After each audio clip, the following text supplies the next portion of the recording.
Welcome back, or actually, I should also say good morning. We realized last week that there were those joining us from Indonesia, which is in the future, which is tomorrow morning, early in the morning, and there are others from around the world. So, depending on where you are joining us, thank you for joining us. We're in week 4 of our conversation on imagining new stories of race and religion. If you've been here, then you'll know this, but just as a quick review, in the first week we began, or actually the second week, the first week we talked about the ways that race and religion showed up in the election contests in Georgia, the Senate runoffs in Georgia, and also the ways that race and religion were animated in the January 6th. The runoff in Georgia was January 5th, and then January 6th was the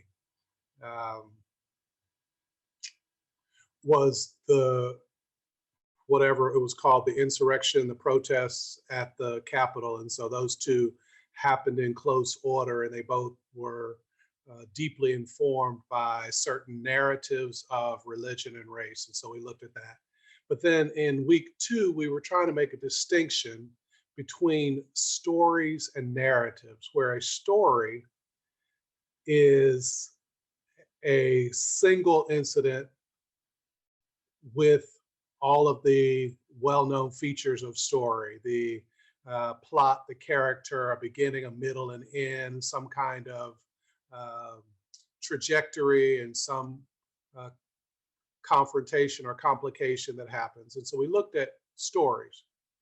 But then we realized that narratives were a connection of stories, where the narrative is a system that connects multiple stories and gives them sense making as a feature. And so we distinguish between narratives and stories, and we recognize that while there are stories within a variety of religious traditions, the larger tradition creates narratives. And there are multiple narratives that are in each religious tradition, which is why people live out those narratives. They live out their religious traditions in very different ways.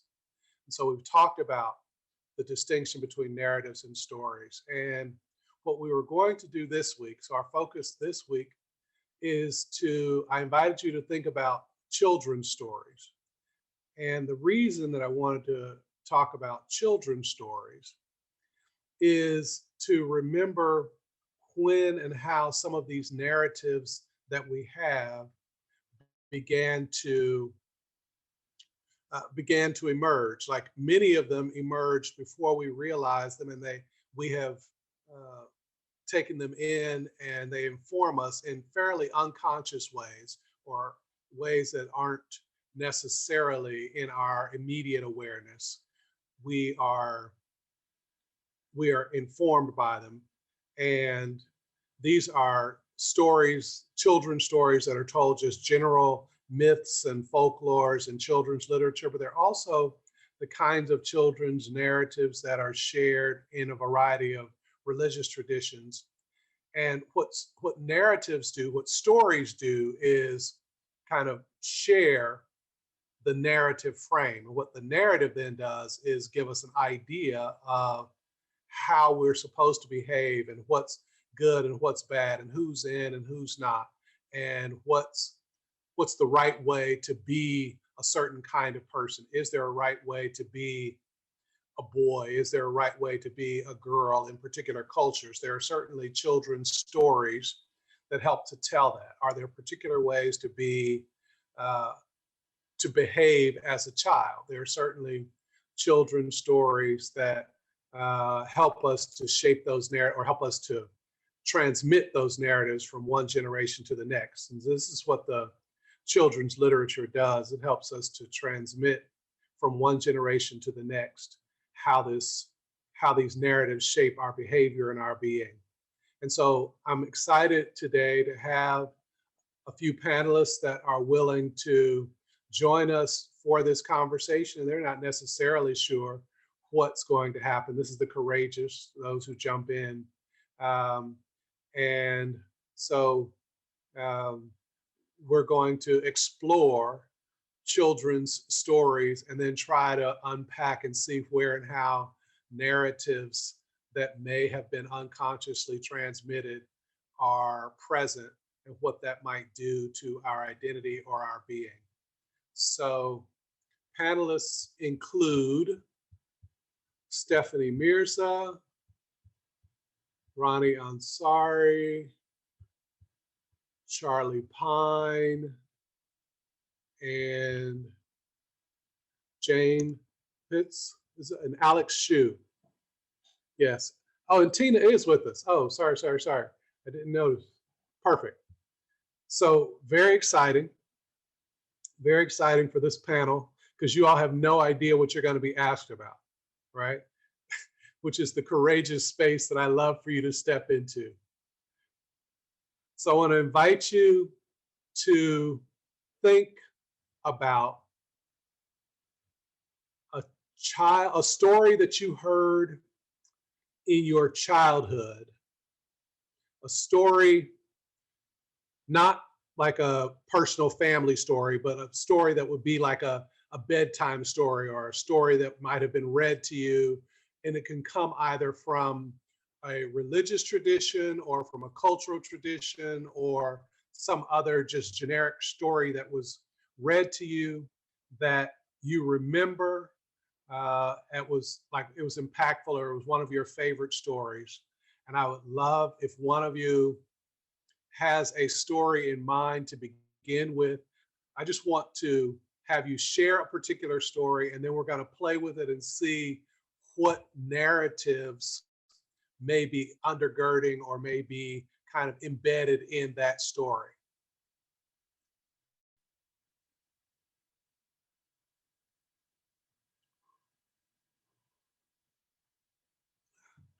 Remember, you all are in a courageous space, which means one of you will step forward sooner rather than later.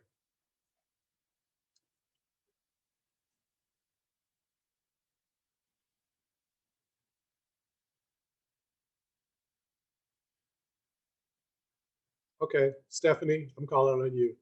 Tell us a a children's story, even one that we may or may not be familiar with. That because I realized when I grew up, I thought all children heard all the same stories, right? And then as I got older, and I would reference a particular story, and my friends would say, "Well, what is that? What story is that? Where does that even come from?" There are some stories that are fairly generic, but there are others that we may not all be familiar with. So what, if any, do you have like a favorite story that you heard as a child, or one that you would share with us?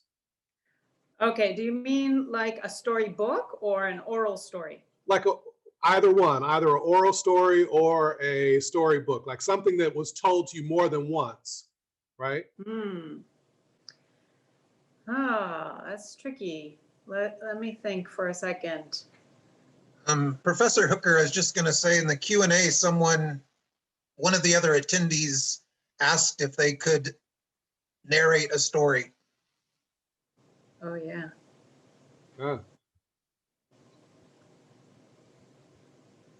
Yes. Ronnie Malone. I'm not sure if there's a way, this is where our tech folks come in.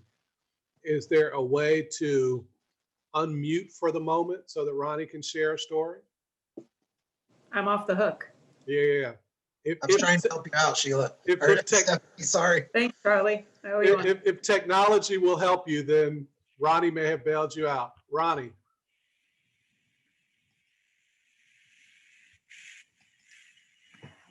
When I was in, I think, about 4th grade, I lived for a time across the street from the library. And I remember reading a series of books about twins from all over the world. The Japanese twins, the Russian twins, the Greek twins, the English twins, the Scottish twins, on and on and on and on.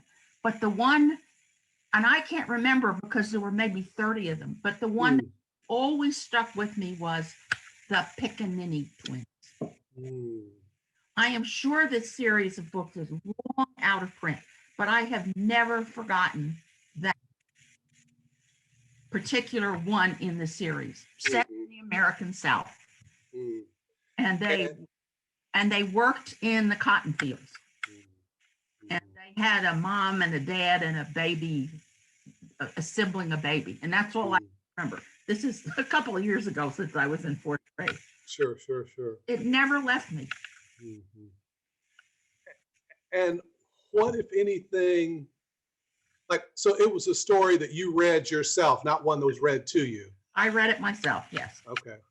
And it was, it was appropriately worded for a fourth grader, Really? It was appropriately worded.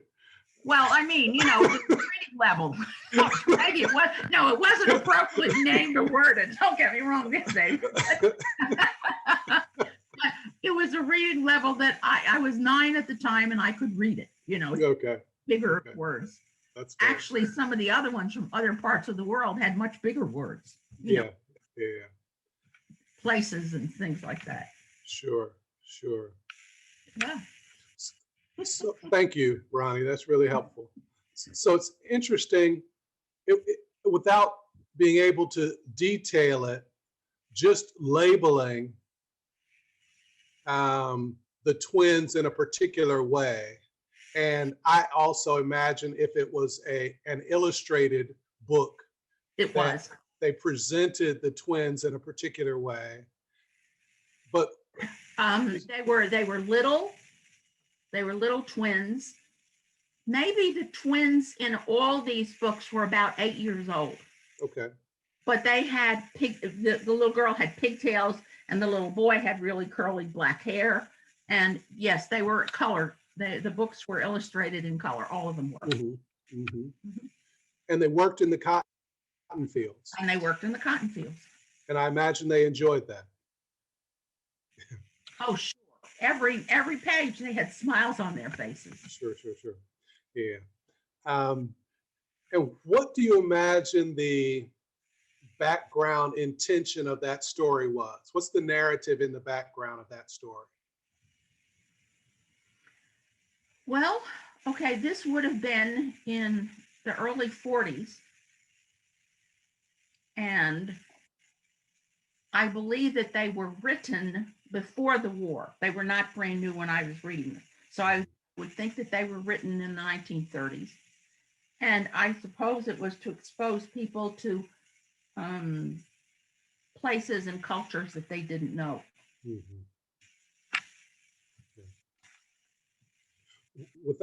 Is anybody else familiar with this series of stories? Right. So without being familiar with them, as you hear Ronnie's description, what do you hear as the work being done in the story? So I'm describing it this way with a particular intention.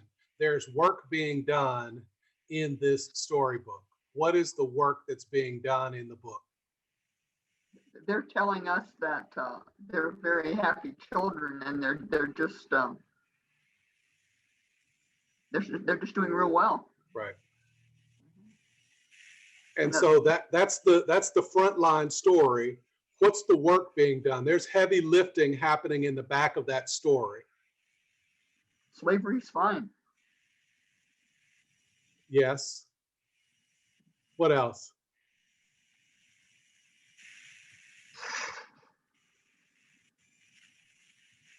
I think from the series perspective, it seems that there's a story being told that, we live in a peaceful, harmonious world where these different representations of people are being portrayed, happily in harmonious coexistence. Separate but equal. Yeah.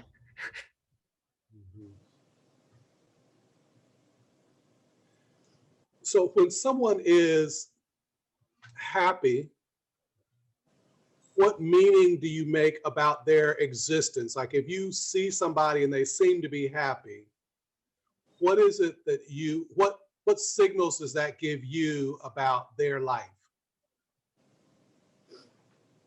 That it's fine the way it is? The status quo is acceptable?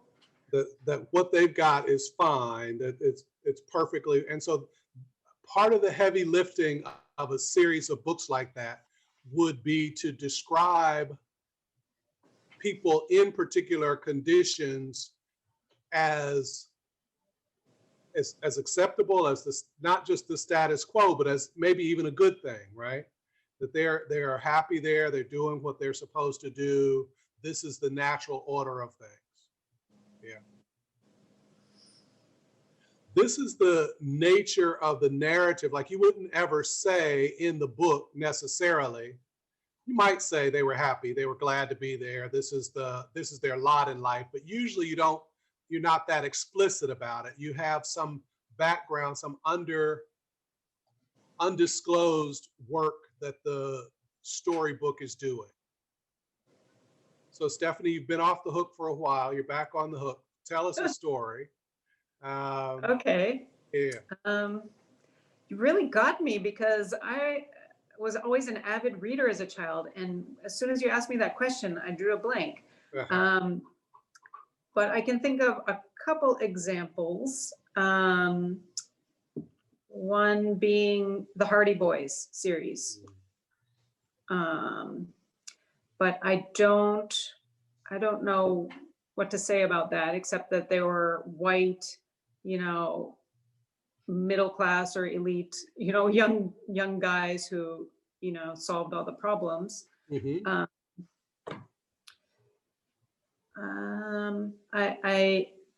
I really enjoy this book, this children's book called Miss Rumphius. I don't know if anyone's ever read that, but it's a delightful book about a lady who goes around.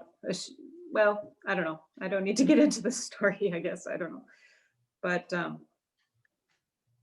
But her grandparents, at her grandfather's knee, but I think it's in the northeast of the US from the 1800s, at her grandparents' knee.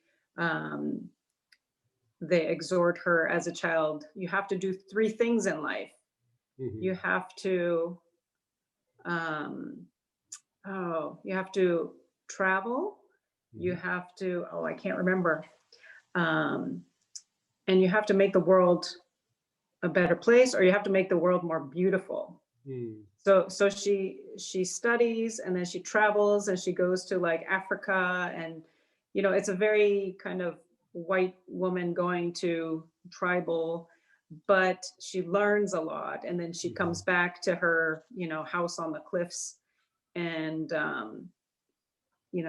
goes through some illness and recovers, and then becomes the lady who just plants flowers throughout the city. And so she ends up doing the 3 things that her grandparents exhorted her to. But I find it to be a beautiful book, because it does encourage the travel and getting to know other people, even though there is some racial imagery in there.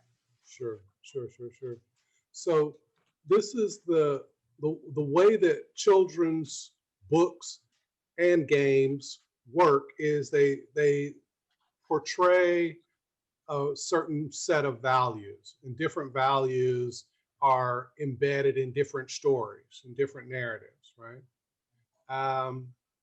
So I wonder, I want to keep playing with this. Does somebody else have another story, children's story, or if there was a story that had a religious framing that you heard as a child, that was shared with you as a child, if you have such a story that you would share, like what was Ronnie, you were going to share? I was going to share. Okay. One of the stories I liked the most when I was young was the story of Little Black Sambo. And in the books that I had, Sambo was portrayed as an African American. But in the early books, I think he was an Indian. It says Sambo was a South Indian boy who lives with his mother and father, Black Jumbo and Black Mumbo, respectively. While out walking, he encounters 4 tigers surrenders his beautiful new clothes, shoes and umbrella so they will not eat him. The tigers are vain and each thinks he's better dressed than the others. They have a massive argument, chase each other around a tree until they are reduced to a pool of ghee, like clarified butter. Sambo recovers his clothes, goes home. Father goes and collects the ghee and the mother uses it to cook something. But I remember that and I thought, oh, how could tigers turn into ghee? But I never saw it, and certainly the names to me would suggest somebody that was African American and not necessarily Indian. And many of the books, as time progressed, because I think it was first written in the late 1800s, some of them did portray Sambo, with curly black hair and, as an African American. And so, when kids read a story like this, it's like, oh, he survived. Oh, and then look what the parents could do with the tigers that turned into ghee. And I think if you don't have parents who are telling you something else, seems fine, probably just like the Pickaninny twins, seemed fine, whatever they were doing. But I think it's hard for children on their own to make the kind of judgments that, obviously you'd make even as a high school student or a young adult college student. Right. The books aren't necessarily, children's books aren't necessarily designed to invite children to make judgments. They're designed to give a framework for decision making, a framework for how to behave, and the childhood narrative, they shape, like they begin to tell you who it is that you'll be, how you'll be, what makes sense, what's valued as a way of being, what's not valued as a way of being. That's always embedded in the nature of the story, right? And those narratives, what we're trying to see is how those narratives then shape your being later on. Like if there's any way to notice how certain children's narratives continue to have influence on how you show up in the world as an adult.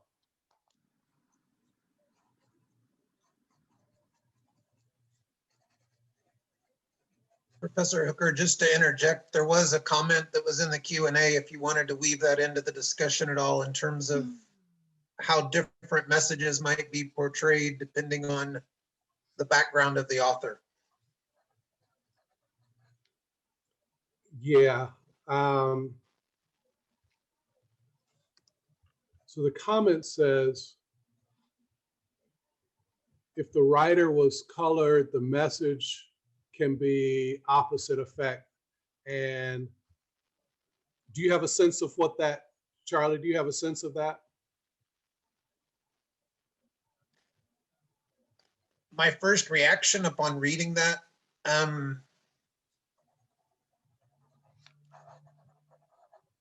my first gut reaction is that's a little bit of a hypothetical if in many contexts, given that there is a very strong disproportion of people writing children's books. And so there is a very dominant narrative that this does not apply to because the representation, the diversity of authors is actually quite limited in many contexts. So it's much more dominated by kind of dominant culture being the main producers of children's stories. Therefore, what's depicted tends to create, that's my first reaction to it. Yeah, I mean, there are certainly, there's a reason that there's a whole niche of books being produced that are culturally appropriate and culturally affirming, because the larger dominant children's stories often are not written in ways that affirm communities in any culture that are marginalized, right? Yeah. but there's also a reason that we tell stories. So I want to share with you all a story that actually is a children's story, right? Many of us are familiar with it, but we don't recognize it as a children's story. Imagine that there had been a war, a conquest. This is in ancient times. And in the aftermath of the conquest, as one of the spoils of war, many people got carried off into what we would consider today to be a refugee camp or exile of some sort. They were captured in a particular, in another culture. And in the culture where they were living, and it was like they had been there a couple of generations, in fact.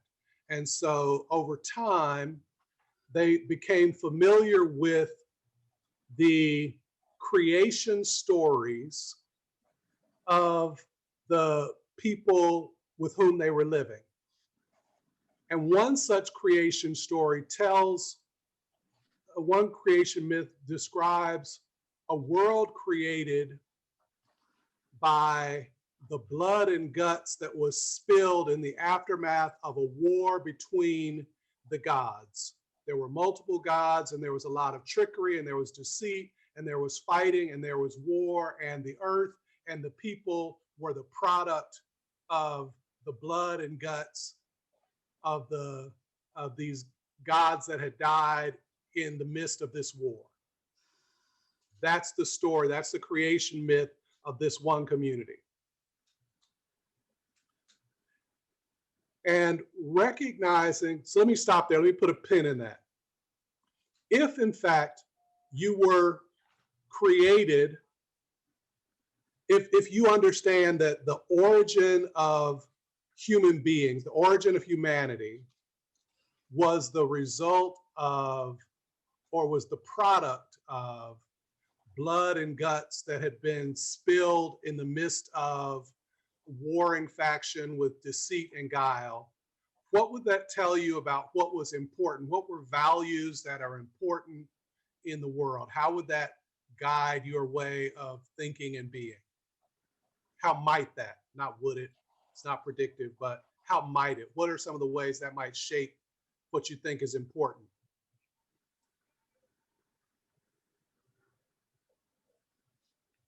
That you'd always want to be on the winning side. You always want to be on the winning side. That's important. Yeah.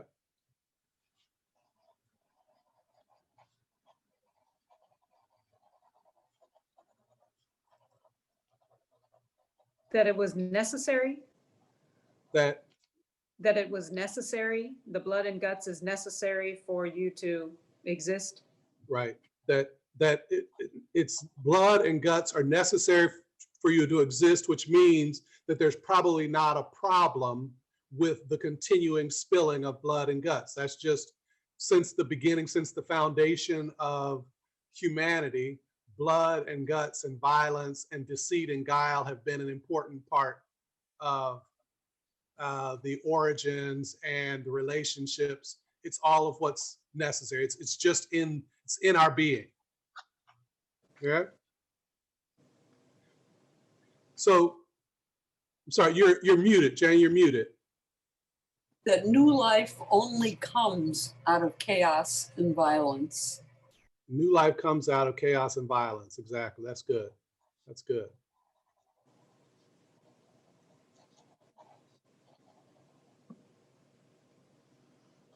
Alex, what are you hearing in that story? I'm trying to think of counter myths potentially.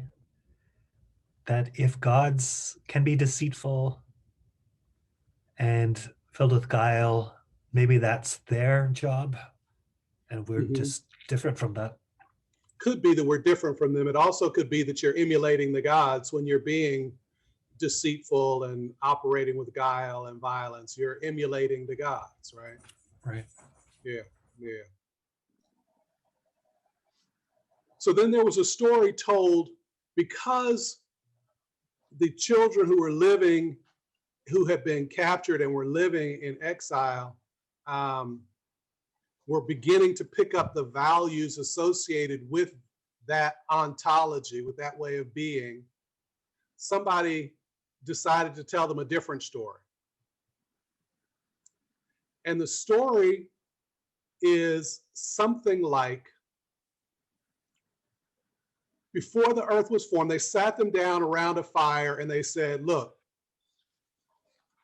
before the earth was formed, there weren't a bunch of gods. There was one who was paying attention to everything and stopped, and with great care, this God did things like deciding what should be on land and what should be in the water, and the relationship between different animals and plants. And then eventually, as this God was getting better and better at creating, this God took its time and dug in the dirt and created human beings. And then loved them and said that they were beautiful, that they were loving, that created them in relationship, and then they and all of the rest of the things that the God had made were designed to be in loving and fruitful relationship with one another. How, if at all, does that reshape the way that, how might that reshape the way that you relate to one another if you had a different story as a foundational story?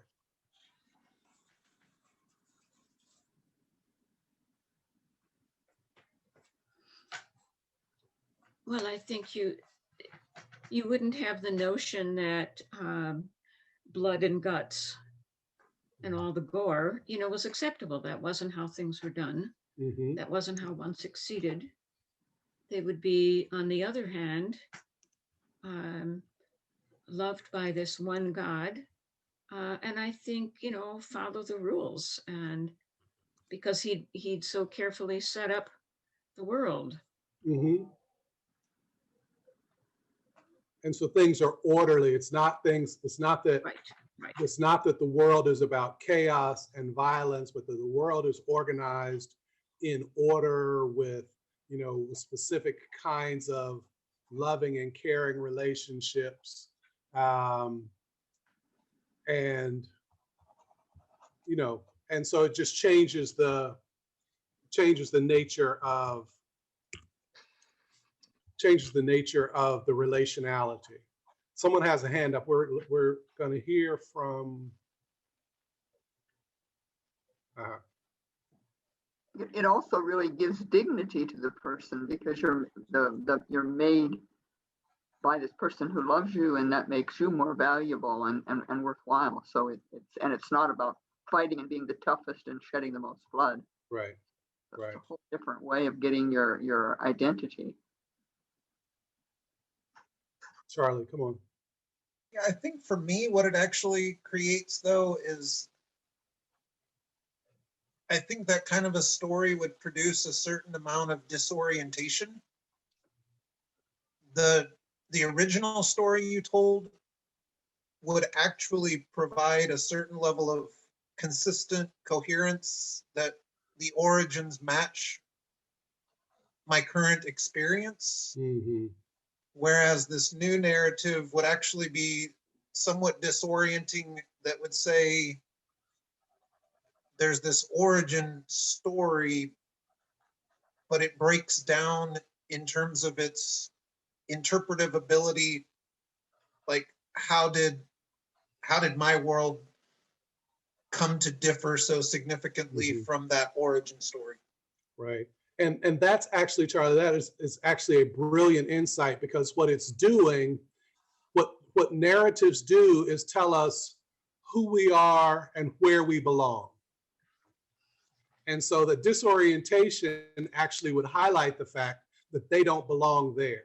What you're hearing is that they don't, what the child would hear is, this isn't a place where I belong. These aren't my people, right? And so it's explanatory, but to say, maybe we don't belong here, or this is the reason why we don't belong here, or belong among these people. Anara is trying to come in. I was waiting, have to unmute their mic. Hello, Professor. Charlie already read. Uh-oh, you muted. You came in and out. I can't tell. You're muted again.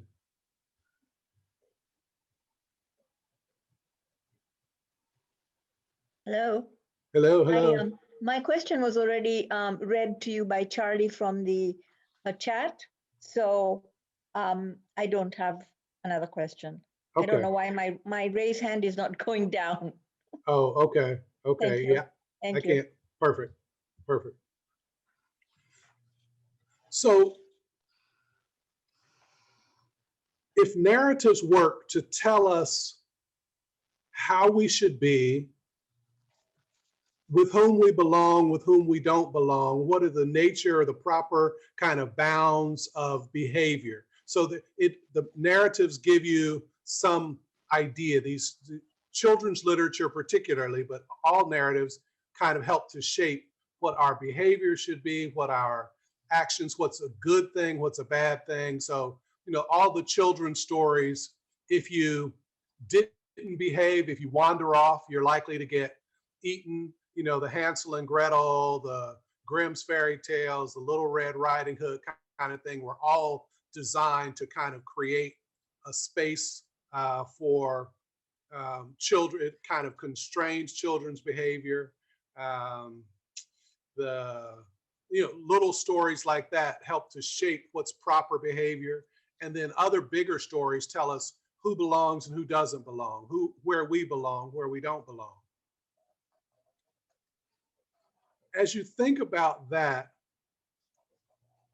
what are some possible narratives within within different religious traditions that create the possibility of separation, or that might move towards the possibility of non-separation, like, you know, I don't want to say unity, but coexistence of some sort?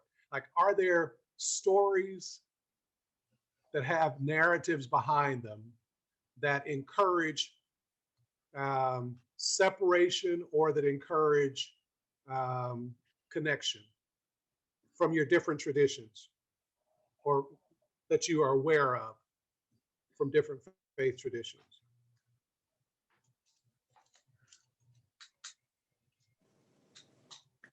One story that comes to mind is the story of Moses and the children of Israel. Mm-hmm. I don't know if that's what you're thinking, you know, Mm-hmm. what you're asking for, but that's a story that, you know, we hear a lot growing up in the Christian tradition, but also in the Muslim tradition,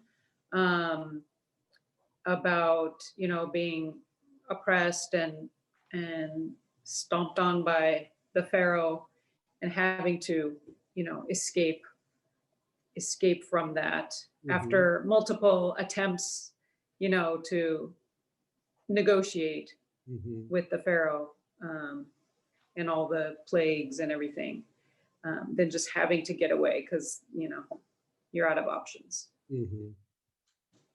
And so, a part or an interpretation of that could be that among certain people, you're going to be oppressed or not well treated or whatever. And so the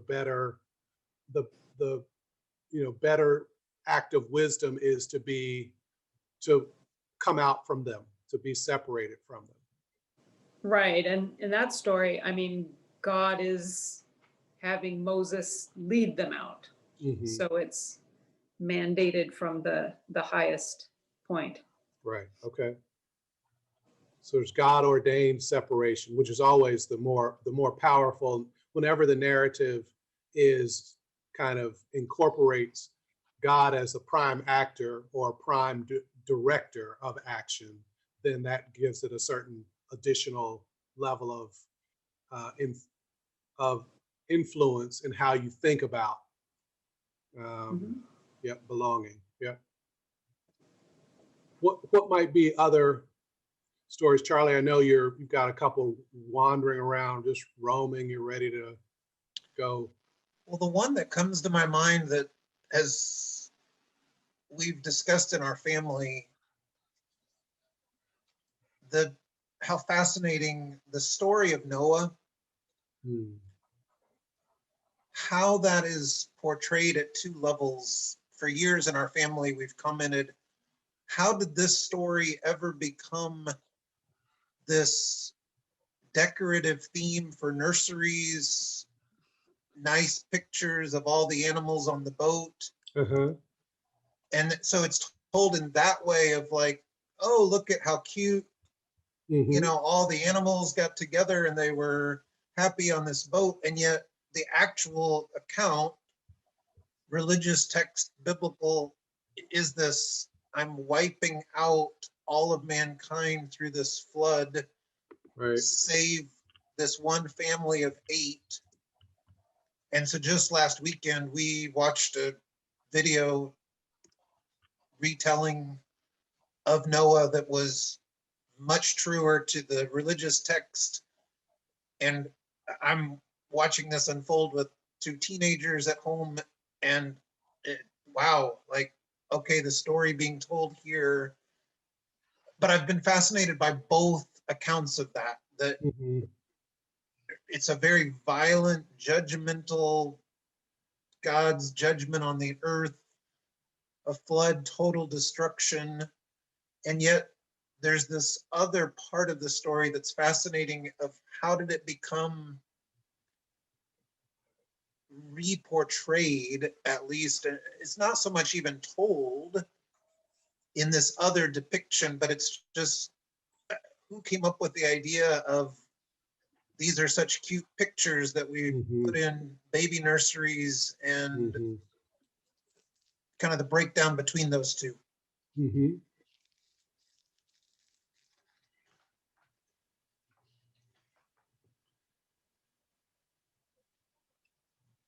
Anar, I think you're back.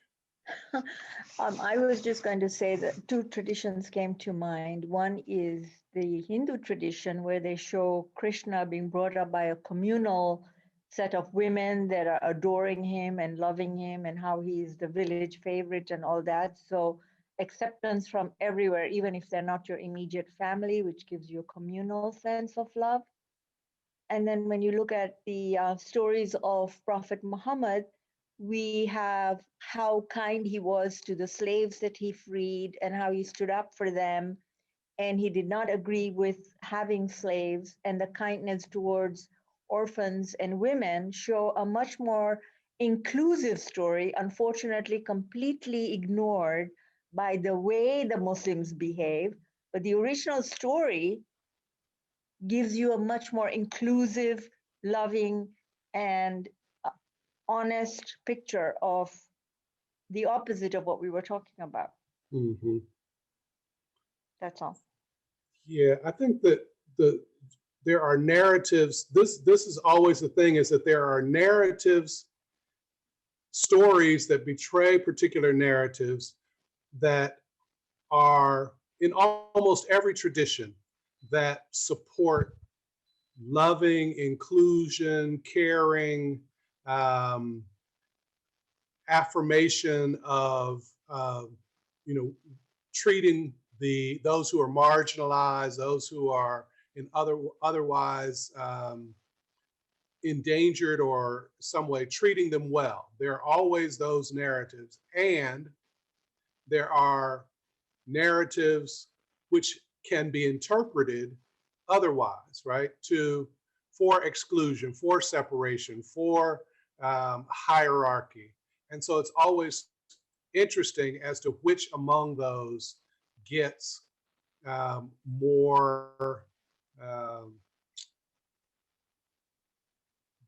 life, gets highlighted more often, and sometimes it gets attached to cultural and political as opposed to kind of personal and familiar, like at different levels. the distinction between the narratives, of which narratives get highlighted, it's fascinating, at least.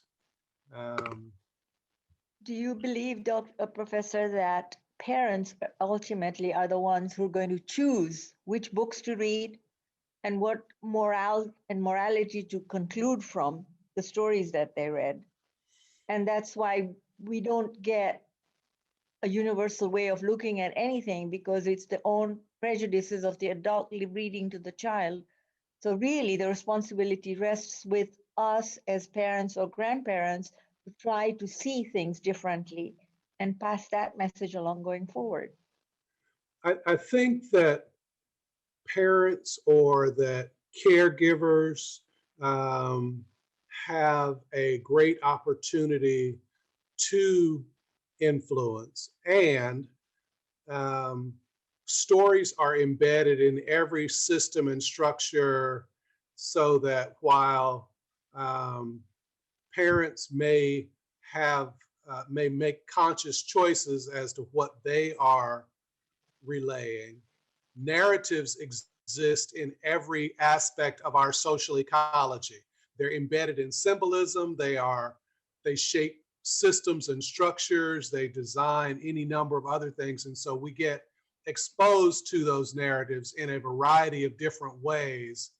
And sometimes those narratives that are closely held, that are shared by the parents and others in the kind of a family or a kind of your circle of care and culture when you're being your formation, those are formative, but then you get exposed to others as well. So I do think that it's not exclusive, it's never exclusively the parents' capacity to transmit, but or the caregiver's capacity to transmit. They have maybe a first pass at it, but certainly not the only pass. No, of course not. Yeah. Thank you. Thank you. Jane, you were about to say something.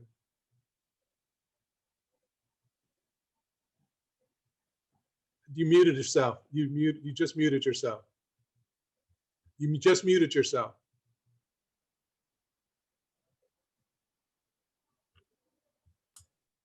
I'll do it the other way. I was Perfect. using my bar. Just a comment back to what Anar was talking about.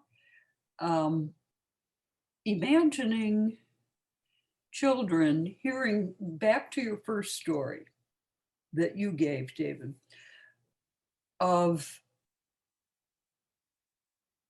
a civilization born out of chaos, or a civilization born out of loving tenderness and care.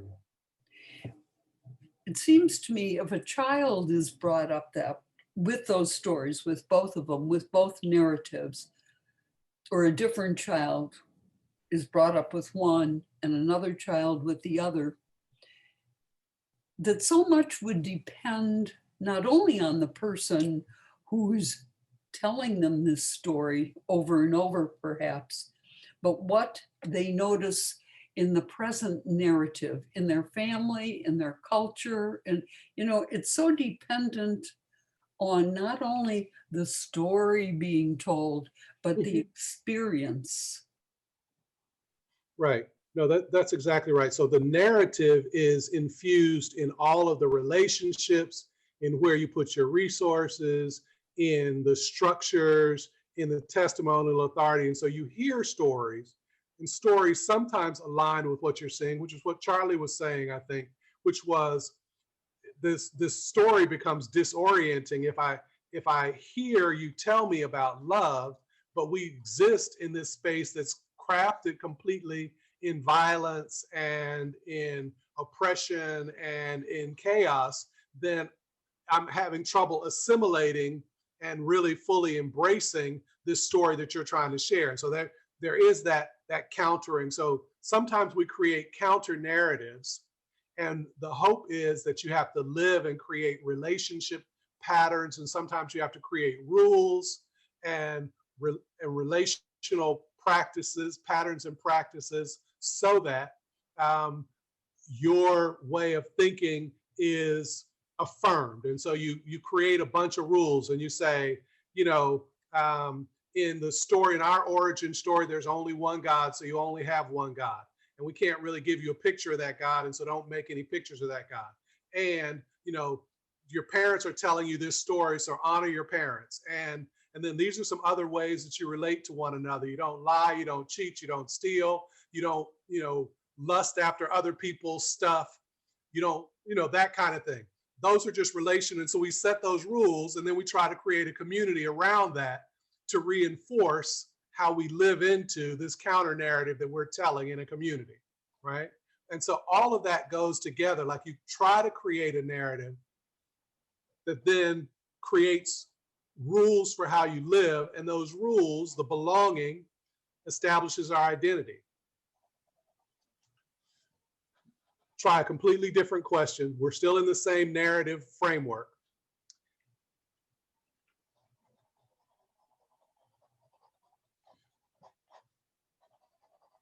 Tell me one behavior, one action that, according to your understanding of your own identity, what is a behavior that you would consider to be out of bounds, that would be like inappropriate for who you understand yourself to be?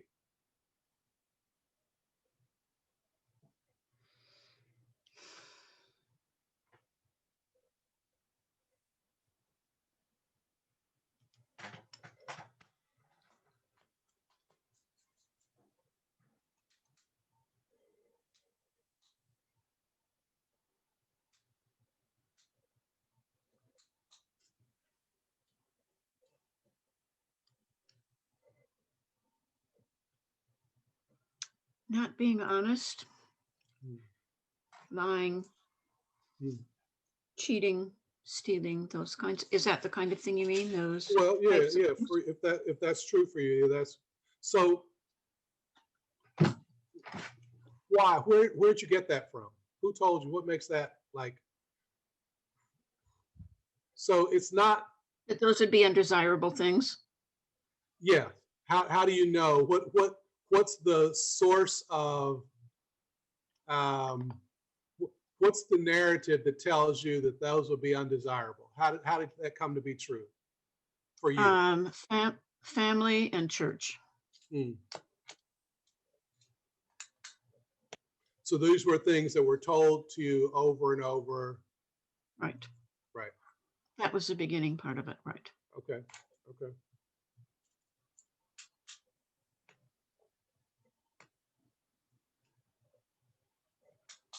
What else? What's an example?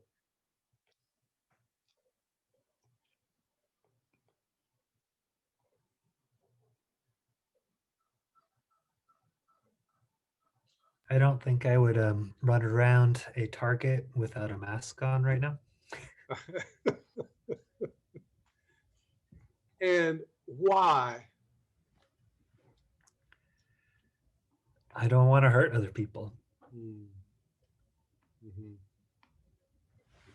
And I think so there are lots of, sorry. Go ahead. Yeah, there are lots of stories about, including, Moses coming down from Mount Sinai. Mm-hmm. Don't kill other people. Mm-hmm. And so stuck with me. Not wanting to hurt other people, there are things that you would do to avoid hurting other people. So for you, something like you would wear a mask because of the possibility of I'm interpolating, of being asymptomatic with COVID or something and sharing that with others and causing others. Right. I think watching somebody abusing another person, especially children, that would just make me go through the roof. I don't really know what I would be able to do except for trying to interject or call some authorities, but abuse of children and women actually totally get me through. Unacceptable. That would be totally unacceptable. So it's curious because I think that there are cultural determinants that would shape the bounds of what's considered abuse. True. Abuse isn't always abuse. Like it's not that there is one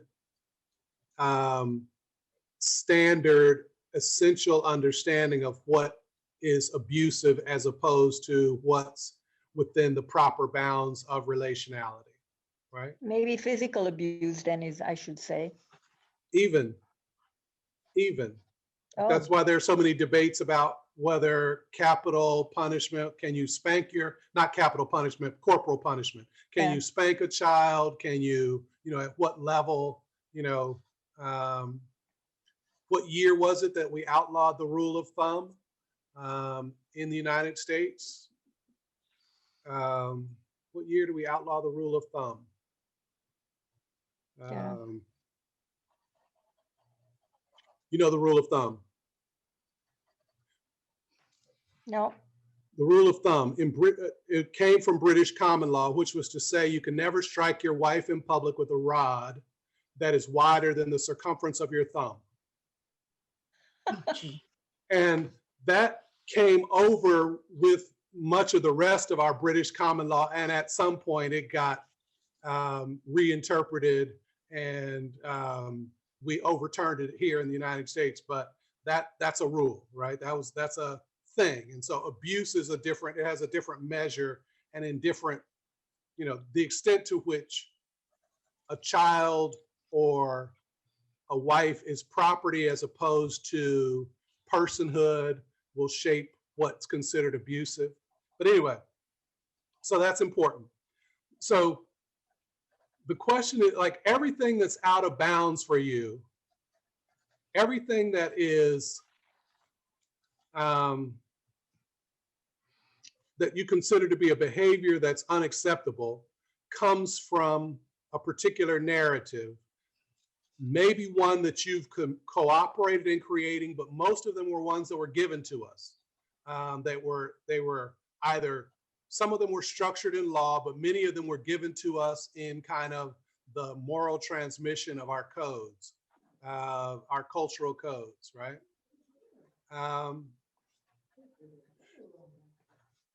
By the same token, there are things that we say we shouldn't do. There are also things that we don't believe we can do. Like, what's something that if you knew you wouldn't fail, or if there were no constraints on you, what is something that you would do right now? You don't believe you can do it, but if you were able, you would do. What's something that's like right now beyond what you think you're capable of doing? Be a prostitute. No, it's possible, right? You're just choosing not to, right? You could.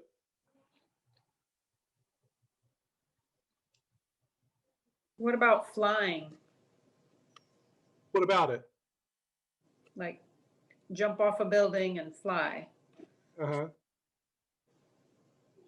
So we're told that we can't. And so we operate in the space that we cannot. Yep. Yeah. Ronnie. Climb Mount Everest. It might take you a while. If you start today, it might take you a while, but don't rush these things. Don't rush. So the saying, gravity, because we believe in gravity, we think maybe we can't fly, right? Because we believe that age has some constraint on our capacities, we might say we can't climb Mount Everest, because I'm, beyond a certain point in my life, I say I'm no longer capable of being a prostitute. Who knows? none of these things are actually, so there are a lot of things that are limits that we've imagined for ourselves that then get embedded and we relate to them as though they're true. And our social order is, to a great extent, determined by which among those narratives we operate within the constraints of. And whenever there's disruption or disorder, it's because someone is choosing, some group is choosing to operate in a way that disrupts the bounds of the narratives that others are operating within. So you're disturbed by somebody else operating in a way that goes against or is outside of the bounds of the narratives that you operate within.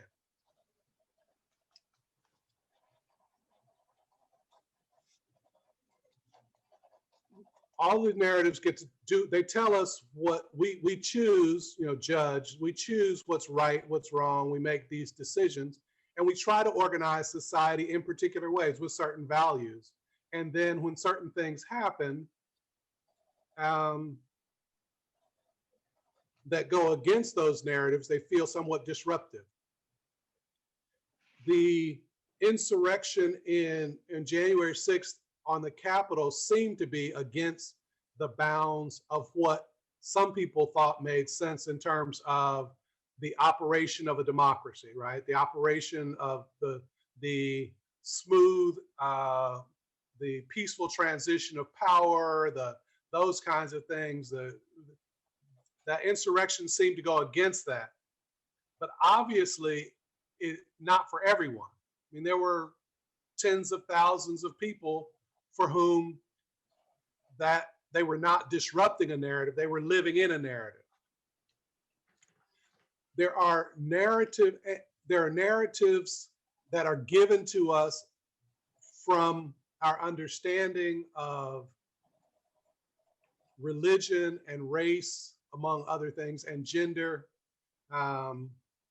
sometimes nationality, that shape who we're supposed to be or how we're supposed to be, that give us the boundaries and the constraints of our being.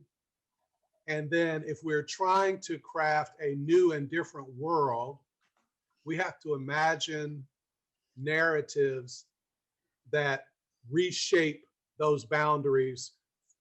And sometimes you see people trying to reshape them and it goes against everything that you believe. And yet, how do we create boundaries, new narratives or new stories that advance the direction that we actually would like to see the world go? That's the work that we're trying to figure out how to do, particularly as it relates, for this conversation, as it relates to religion and race.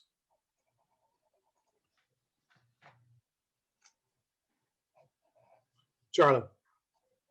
Yeah, I really appreciate just hearing you articulate this word disruptive.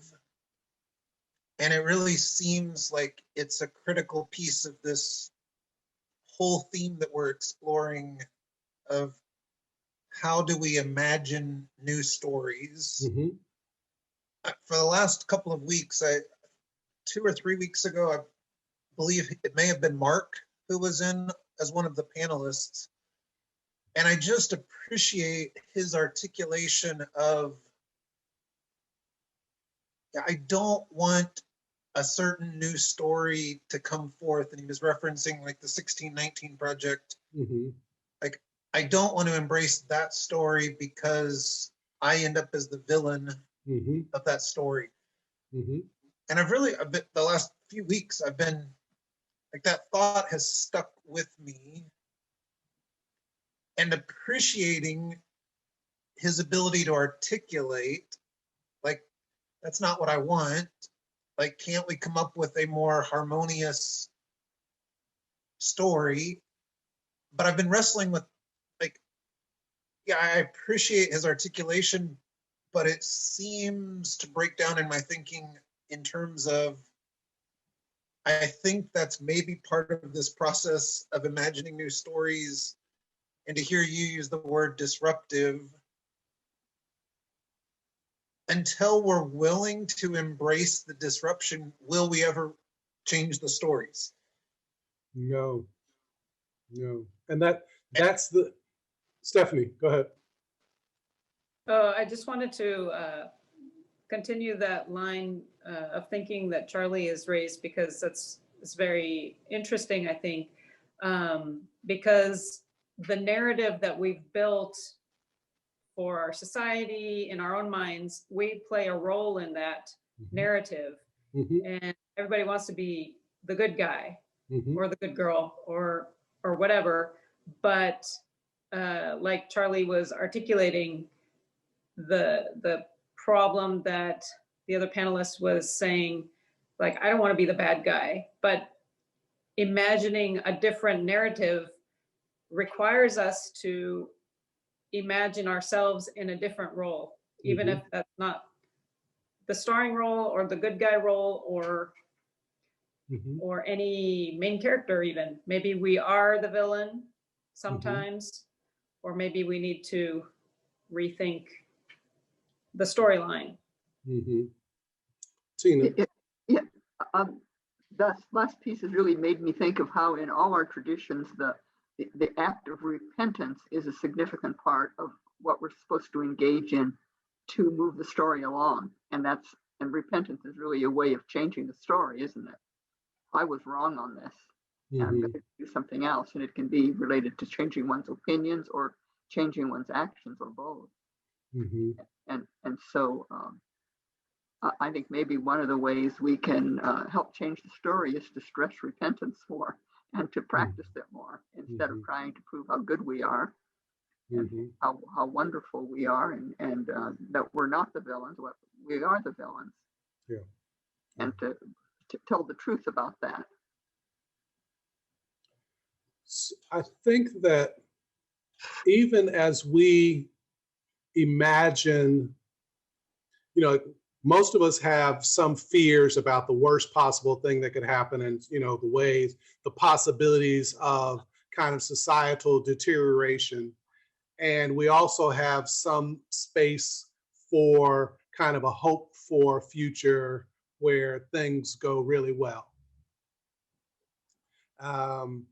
where things are much better, and there's a sense of sufficiency, if not abundance, and inclusion, and affirmation, and those kinds of things. So we have both of those. And the amount of space that each of those occupies in our dream space, in our imagining, is very different. We hold those in balance, and some of us hold the fear space give the fear much more space than we give the hope. Some of us give the hope much more space than we give the fear, the concerns like that. But we hold those in balance. The reality, I think, is that for most of us, the hoped for world that we have is not one that we can occupy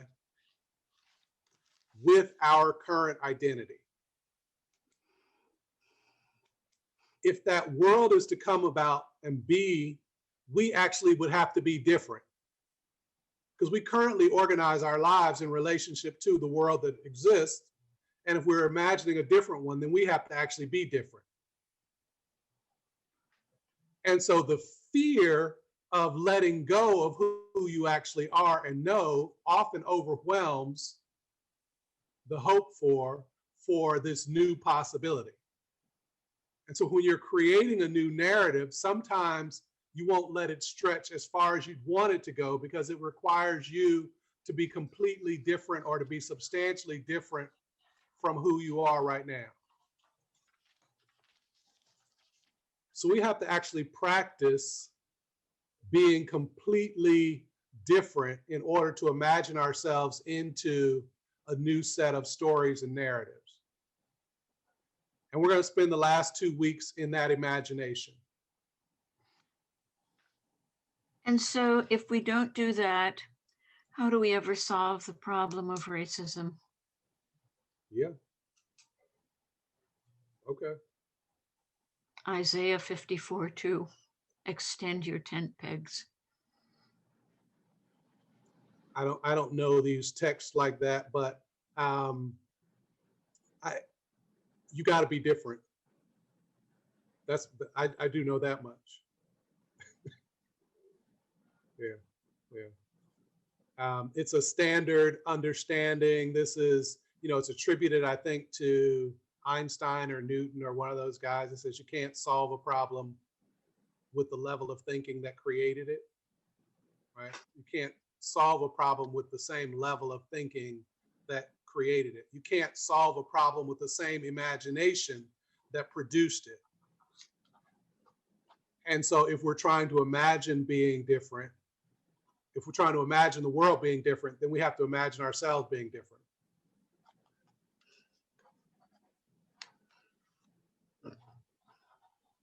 And so we'll get a couple of weeks to practice. Okay. Last thoughts for tonight. Did I leave anybody out? I know there were a couple of thoughts in the chat. Oh, under the rule of thumb in 1982. Oh, that's beautiful. The U.S. Commission on Civil Rights published a report on domestic abuse titled Under the Rule of Thumb in 1982. Thank you very much for that. Most people don't necessarily recognize that's something, and it's one of those pieces of language that we have embedded in that has a deep violence in it, and we've just kind of embedded it and normalized it in the way that we talk about things. And so one of my practices is to try and identify where violence exists in our language. If we're trying to be outside of a violent world, then how do we notice where violence exists and then extract it from our work? So I appreciate all of you for leaning in. Jane and Alex and Tina and Charlie and Ronnie and Stephanie and Ronnie and Anar. Thank you all for leaning in this week and joining us in the courageous space. And I hope that people will join us next week as we talk again.